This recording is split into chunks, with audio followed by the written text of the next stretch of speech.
లక్ష్మణస్వామి తనతో పోరాటం చేస్తున్న రావణుడి కుమారుడు ఇంద్రజిత్ తలని బాణంతో ఒక్క వేటుతో వేరు చేశాడు. ఇంద్రజిత్ మరణవార్త విన్న రావణుడు ఆవేశంతో ఊగిపోయాడు. ప్రతీకారం కోసం పాతాళ లోకాధిపతి తన సోదరుడు అయినటువంటి మహిరావణుడి సహకారం కోరాడు.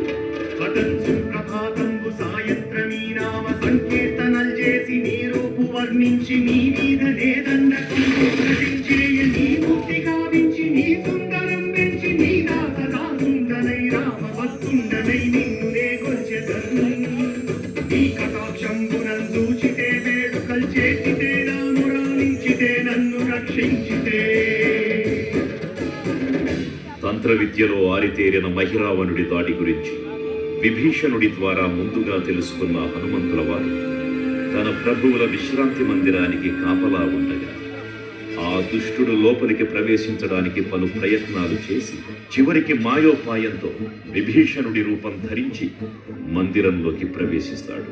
నిద్రిస్తున్న రామలక్ష్మణులను అపహరించి పాతాళ లోకానికి తీసుకుని పోతాడు. అంజనాదేవి గర్భాన్వయాదేవ నిన్నెంత వారన్ దయాశాలి వై చూచియుందాతవై దోషియున్ నిలిచియున్ తొల్లి సుగ్రీవకున్ మంత్రి వై స్వామి కార్యార్థమై ఏగి శ్రీరామ సౌమిత్రులను చూచి వారిని విచారించి సర్వేసు పూజించి యజ్ఞాను చంపంటు గాలించి వాలిని సంపించి కాకుసతిలకు పాదృష్టి వీక్షించి కిష్కింధకే తెంచి శ్రీరామ కార్యార్థమై లంకకే తెంచియున్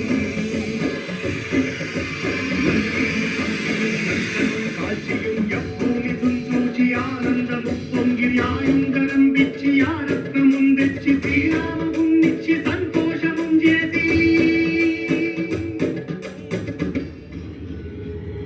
తన ప్రభువులను కాపాడుకోవడానికి వాయువేగంతో పాతాళ లోకానికి చేరుకున్న